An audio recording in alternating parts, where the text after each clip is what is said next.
নমস্কার, আমি শ্রেয়া চক্রবর্তী, কানলা কলেজের বিএড বিভাগের 4th সেমিস্টারের ছাত্রী। কোর্স EPC3 প্র্যাকটিকাম টপিক হচ্ছে teaching with multimedia content develop by the student. এই প্র্যাকটিকামটি করার জন্য আমি ক্লাস 11-এর 2nd সেমিস্টারের বিষয় রাষ্ট্রবিজ্ঞানে যে বিষয়টি নির্বাচন করেছি সেটা হচ্ছে ভারতের নির্বাচন পদ্ধতি। এই নির্বাচন পদ্ধতি সম্পর্কে বা নির্বাচন ব্যবস্থা সম্পর্কে আমাদের জানতে গেলে বা আমাদের জানতে হবে যে এই ব্যবস্থাটা কী। গণতান্ত্রিক ব্যবস্থার প্রধান স্তম্ভ হলো অবাধ ও নিরপেক্ষ নির্বাচন ব্যবস্থা। নির্বাচন হলো এমন একটি আনুষ্ঠানিক ও নিয়মতান্ত্রিক প্রক্রিয়া যার দ্বারা দেশের প্রাপ্তবয়স্ক নাগরিকরা ভোটের মাধ্যমে তাদের পছন্দের শাসন প্রতিনিধি নির্বাচিত করে থাকেন।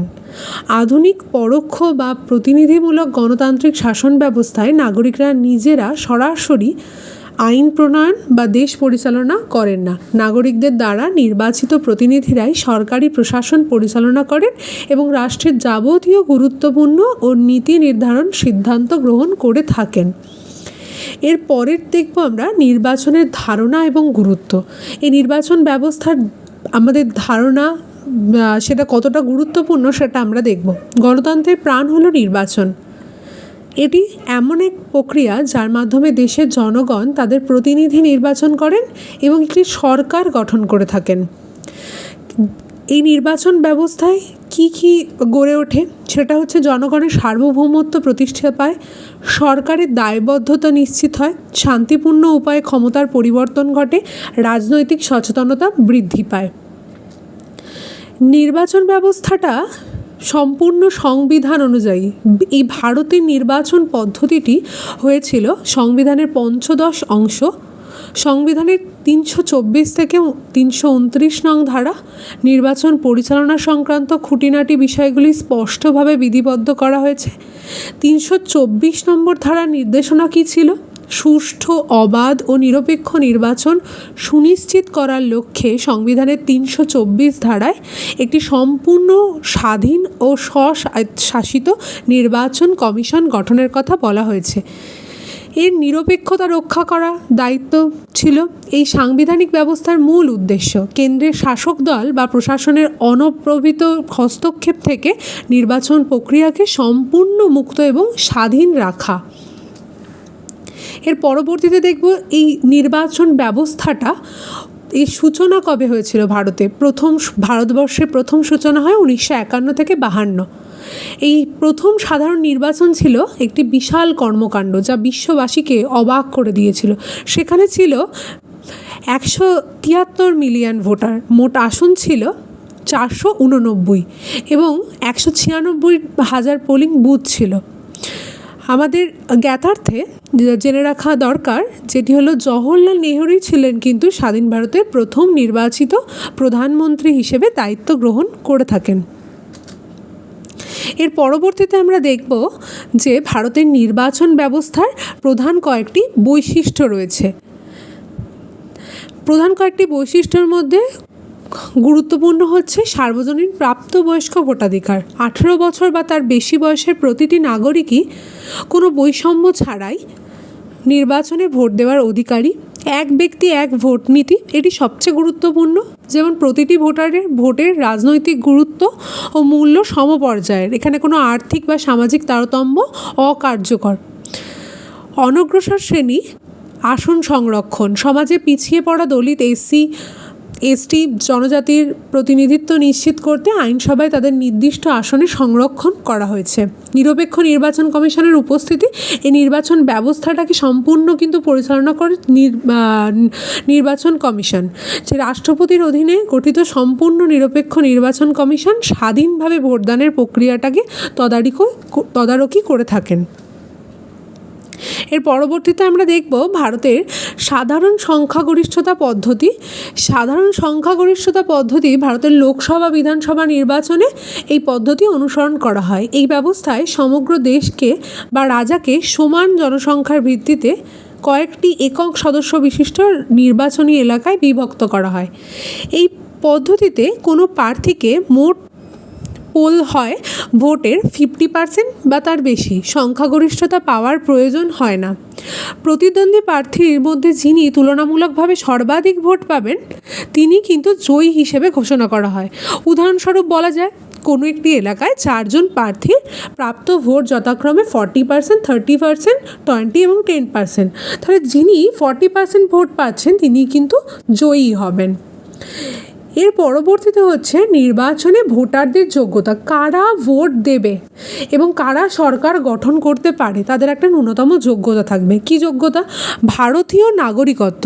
আবেদনকারীকে অবশ্যই বৈধ ভারতীয় নাগরিক হতে হবে, এটি প্রধান ক্রাইটেরিয়া।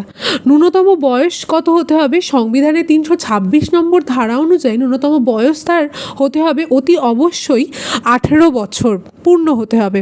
ভোটার তালিকায় সচিত্র পরিচয়পত্র থাকতে হবে। সংশ্লিষ্ট নির্বাচনী ক্ষেত্রের ভোটার তালিকায় নাম নথিভুক্ত করতে হবে এবং তাকে সচিত্র ভোটার পরিচয়পত্র, আমরা যেটাকে ভোটার আইডি কার্ড বা এপিক কার্ড বলে থাকি, সেটি সেই ভোটারের অবশ্যই থাকতে হবে।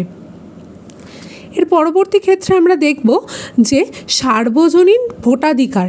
এই যে সরকার যে সার্বজনীন প্রাপ্তবয়স্ক ভোটাধিকারের অধিকার দিচ্ছে, তার সাফল্য কী কী পেয়েছে ভারতের রাজনৈতিক ইতিহাসে, সে সাফল্য কী কী সেগুলো আমরা দেখে নেব এক নজরে।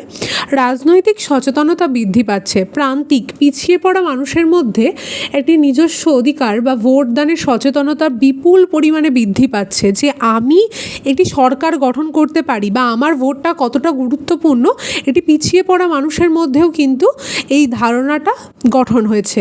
শান্তিপূর্ণ ক্ষমতা বদল। স্বাধীনতার উত্তরকাল থেকে আজ অবধি হিংসাহীন ও নিয়মতান্ত্রিকভাবে গণতন্ত্রের হাত ধরে বহুবার সরকার পরিবর্তন ঘটেছে। আমরা দেখে আসছি যে সরকার পরিবর্তন ঘটছে এবং সেটা সম্পূর্ণ একটি নিয়মতান্ত্রিকভাবে হচ্ছে। সামাজিক সমতা আনয়ন। ধনী দরিদ্র নির্বিশেষে এক নাগরিক এক ভোট এক মূলনীতি প্রতিষ্ঠিত আছে। ভোটের ক্ষেত্রে কিন্তু আমরা দেখি যে এক ব্যক্তি একই ভোট দেয়, ধনী দরিদ্র নির্বিশেষে প্রত্যেকের ভোটই কিন্তু সমান গুরুত্বপূর্ণ। এবং সমস্ত সিস্টেমটারই একটি নির্বাচন ব্যবস্থারও কিন্তু একটা সীমাবদ্ধতা রয়েছে, সেই ত্রুটি বিচ্যুতি রয়েছে। সেই ত্রুটি বিচ্যুতিগুলো কী কী সেগুলো আমরা দেখব।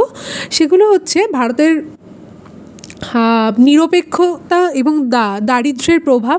অনেক উপযুক্ত রাজনৈতিক সচেতনতার অভাবে বা প্রলোভনে পড়ে ভোটদান করেন। অনেককে বোঝানো হয় এখনও পর্যন্ত যে এই রাজনৈতিক দলকে আপনি ভোটদান করলে আপনি এই সুযোগ সুবিধাগুলো পাবেন, তার ফলে তারা প্রলোভনে পা দিয়ে ফেলে। দ্বিতীয় পয়েন্ট হচ্ছে অর্থ এবং পেশিশক্তির খেলা। অর্থ এবং বাহুবল দিয়ে অনেক ক্ষেত্রে ভোটারদের প্রভাবিত করা হয়, ভয় দেখানো হয়, জোর করে ভোট করায় যে এই রাজনৈতিক দলকে তাকে নির্বাচন করতেই হবে, নাহলে তাদের সম্পদ হানি করতে পারে। এবার সম্প্রদায়ের মেরুকরণ। ধর্ম, জাতি বা সংকীর্ণ আঞ্চলিক ভাবাবেগে অনেক সময় যুক্তিভিত্তিক ভোটদানের পথে বাধা সৃষ্টি করে। যেমন বলা হয় ধর্মভিত্তিক রাজনৈতিক দল গঠন করা হয়, এমন ধারণা গঠন করে দেওয়া হয় গ্রামগঞ্জে যে এই রাজনৈতিক দল যদি ক্ষমতায় আসে তাহলে এই পার্টিকুলার এই জনজাতির উন্নয়ন সম্ভব না, নতবা তার সম্ভব নয়। এই জিনিসগুলো তাদের মাথার মধ্যে ধারণাগুলো গঠন হয়ে যায়, তার ফলে সম্প্রদায়ের একটা মেরুকরণের সম্ভাবনা কিন্তু বিপুল পরিমাণে দেখা যায়। এর পরবর্তী ক্ষেত্রে আমরা দেখব যে এই সম্পূর্ণ যে নির্বাচন ব্যবস্থাটা, এই নির্বাচন ব্যবস্থাটা একটি সম্পূর্ণ একটা সুনির্দিষ্ট ধারাবাহিক প্রক্রিয়ার মধ্যে হতে থাকে। কি ধারাবাহিক প্রক্রিয়া? প্রথমে হয় একটা বিজ্ঞপ্তি জারি হয়। কি বিজ্ঞপ্তি জারি হয়? যে নির্বাচনের তারিখ ঘোষণা। নির্বাচনের তারিখ, কোন তারিখে নির্বাচন হবে, কোন তারিখ থেকে কোন তারিখে নির্দিষ্ট দিনে নির্বাচন হবে এবং কোন তারিখে নির্বাচনের ফলাফল ঘোষণা হবে, সেটাও কিন্তু এই বিজ্ঞপ্তির মাধ্যমে বলে দেওয়া হয় বা সুনির্দিষ্ট করে দেওয়া হয়। তারপর হচ্ছে সেকেন্ড হচ্ছে মনোনয়ন। কোন রাজনৈতিক দলের হয়ে কোন প্রার্থী নির্বাচনে অংশগ্রহণ করবেন সেই প্রার্থী পত্র জমা দেওয়া হয়। তারপর সেই প্রার্থী নির্দিষ্টভাবে প্রচার করেন।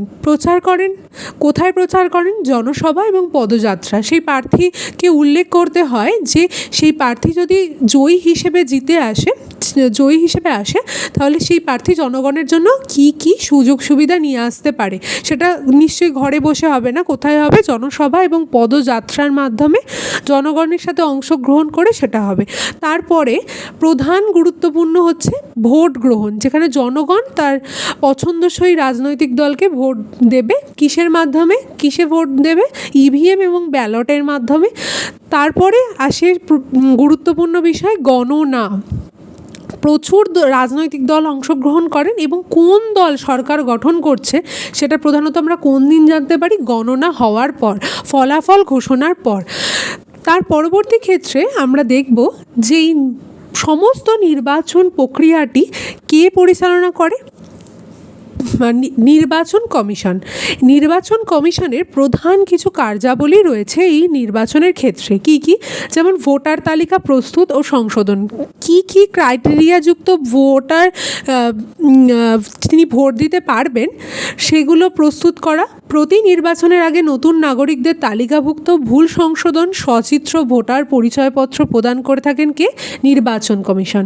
এই নির্বাচন পরিচালনা এবং তদারকি, লোকসভা বিধানসভা নির্বাচনের দিনক্ষণ নির্ধারণ করা, ভোট যাতে সম্পূর্ণভাবে সুনির্দিষ্টভাবে হয় সেটাকে তদারকি করা, দলের স্বীকৃতি প্রদান, জাতীয় বা আঞ্চলিক দলকে মান্যতা দেওয়া, তাদের জন্য স্বতন্ত্র দলীয় প্রতীক যেমন ফুল, অস্ত্র। আমরা দেখি বিভিন্ন রাজনৈতিক দলের বিভিন্ন চিহ্ন রয়েছে যেটা দেখে মানুষ ভোট দেয় যে এই প্রার্থীর জন্য এই প্রতীক চিহ্ন রয়েছে, তাকে সেই প্রতীক চিহ্নতে ভোট দেওয়া হচ্ছে।